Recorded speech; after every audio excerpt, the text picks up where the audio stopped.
Today's shark attack story is one of the most brutal in U.S. history. A killer shark on a rampage along the beach of New Jersey, attacking 5 people within a few days and tragically killing 4 of them as a result. Hit that like button and subscribe right now. This is the terrifying shark attack spree at Jersey Shore. Welcome to Final Affliction. Sharks are one of the most misunderstood animals on Earth. Not only are they awe-inspiring predators, but they play a vital role in the health of our oceans. But when it comes to a shark species that gives its brethren a lousy name, none can argue that the ferocious bull shark takes the cake regarding savagery and unpredictability. Bull sharks are considered mainly to be the most aggressive type of sharks toward humans. Many experts say this is due to their short temper and ability to travel up rivers. Other experts attribute their hazardous nature to the simple fact that they typically hunt near areas where people often swim, such as along tropical coastlines. They reside worldwide in shallow, warm waters and have been recorded to go into freshwater rivers quite frequently. Although bull sharks may appear to be dwarfed by their cousins, the great whites, who are considered to be significantly larger, stronger, and faster than bull sharks, the latter's invasive behavior of living close to human populations near beaches makes them far more dangerous. Furthermore, bulls are generally much more aggressive by nature, thus increasing the odds of an encounter with a bull shark quickly turning deadly. Bull sharks are known to be voracious eaters and will consume almost any type of food. While their diet mainly revolves around fish, they are everything but shy about preying on bigger game such as dolphins and sea turtles. They'll even attack other sharks. These predators are always active too, hunting both day and night. Sharks in general are not mindless killing machines, contrary to popular belief and pop culture norms. In fact, they are relatively shy, reclusive creatures that spend most of their time cruising the ocean's waters in search of food. While it's true that some species of sharks, like the aforementioned bull shark, are more aggressive than others, most attacks on humans directly result from humans trespassing or agitating the shark in some way. But how did these reclusive and awe-inspiring creatures get such a fierce reputation? Some say it all started with the horrifying series of tragedies known as the Jersey Shore shark attacks, an incident so bizarre and deadly that the reputation of these once admired creatures has become forever tarnished. The Jersey Shore shark attacks of 1916 occurred between July 1st and 12th along the shore of New Jersey. At the time, the United States was reeling from the effects of a severe summer heat wave and polio epidemic, which brought thousands of people to the beach resorts of the Jersey Shore, all seeking shelter from the scorching heat.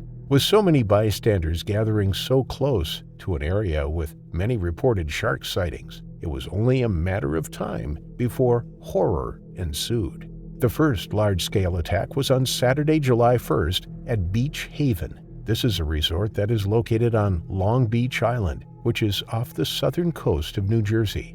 Charles Epting Van Sant, who was 28 and originally from Philadelphia, was vacationing with his family at the Ingleside Hotel when the attack occurred. Van Sant went for a swim in the Atlantic with his dog before dinner. However, shortly after entering the water, Van Sant began shouting. At first, swimmers believed he was calling to the dog on the beach, but soon realized that a shark was actually biting his legs. He was pulled out by a lifeguard and a bystander who volunteered to help him. The two later claimed that the vicious shark followed them as they pulled Van Sant from shore. Van Sant's left thigh was so mutilated, bystanders could visibly see parts of the bones sticking out. The shark had literally stripped his flesh clean off his bones. Nonetheless, he would go on to survive this horrifying ordeal, succumbing to his injuries and bleeding to death at around 6:45 p.m.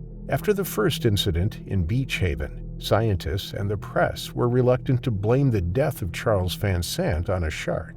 Instead, some blamed the whole incident on Charles himself, claiming that the shark was going for his dog and that if Charles hadn't intervened, the shark wouldn't have bitten him. Others, such as Pennsylvania State Fish Commissioner and retired Philadelphia Aquarium Administrator James M. Meehan, heavily downplayed the threat sharks pose to humans. Because of that, the Van Sant attack didn't stop people from going to the beach. In fact, even when sea captains reported seeing large sharks swimming near Newark and New York City, people still elected to ignore their warnings.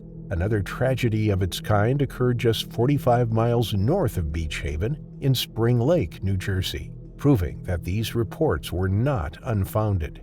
James Meehan's previous statements would come back to haunt him following this attack, the victim of which was Charles Bruder, a 27-year-old Swiss bell captain who worked at a hotel. He was attacked by a shark while swimming a short distance away from shore. The savage beast bit him in his abdomen, severing both legs just below the knees. The water ran red with Bruder's blood in what must have been a traumatizing spectacle. After hearing screams, a woman notified 2 lifeguards that a canoe had turned over and was floating next to a pool of crimson water. After 2 lifeguards reached Bruder in a rowboat, they quickly realized he had been attacked by a shark. As they were pulling him out of the water, he sadly died of blood loss before they could make it. It was reported that the beach echoed with the screams and wailings of horrified onlookers, with some fainting or panicking at the mere sight of his mangled body. This time, the story was gaining front-page coverage on prominent newspapers, such as the Boston Herald, the Washington Post, Chicago's Sun-Times, and the Philadelphia Inquirer. Scientists were, yet again, called upon to answer the public's concerns and attempt to diffuse its panic, with a press conference being held where said scientists theorized that the odds of a third attack happening are extremely low. Shockingly, 2 other major assaults took place afterward, both at Matawan Creek, close to Keyport, where it's been long presumed that Matawan's unique location, 30 miles north of Spring Lake and inland from Raritan Bay, made it unlikely for interactions between sharks and humans to occur. As a result, when local sea captain Thomas Cottrell spotted an 8-foot-long shark in the creek, the town disregarded him. Lester Stillwell, age 11, was among a group of boys playing in the stream on Wednesday, July 12th. At around 2 p.m., the boys spotted what looked like an old black weather-beaten board or worn log, but as soon as they saw its dorsal fin jutting out of the water, they knew it was a shark. The beast seized the opportunity and lunged at them, quickly snatching poor Stillwell in between its powerful jaws and dragging him into the water before he could climb out of the creek. Many adults rushed to the scene to investigate after the kids went to town for help, including county businessman Watson Stanley Fisher. After discovering Stillwell's body, they were heading back to shore when suddenly, in front of everyone, Watson, who was carrying the boy at the time, fell prey to yet another shark attack. It took rescuers 5 hours to recover young Lester's body. As for Watson Fisher, by the time he was rescued, his right thigh was mutilated beyond recognition, and he consequently passed away at the Monmouth Memorial Hospital. The last recorded victim, Joseph Dunn, was only 14 years old and hailing from New York City. He was attacked just 30 minutes after the attacks on Lester and Watson took place, and a half-mile away from where it all started at Wyckoff Dock. This time, the bite inflicted upon Dunn was luckily on his left leg. While still life-threatening, it gave his brother and friend, who were close by, enough time to rescue him and get him to St. Peter's Hospital after an intense struggle against the vicious animal. Thankfully, on September 15, 1916, he was released after making a full recovery. The Jersey Shore attacks led to mass hysteria throughout New York and New Jersey. Some even described the panic as unrivaled in American history. Needless to say, after the attacks, measures had to be taken. It didn't help at all that resort owners were losing hundreds of thousands of dollars as a result of declining tourism. Following the 5 attacks and hundreds of newspaper articles written on the incident, the public was heavily incentivized not to go anywhere near the beach, not even for sunbathing.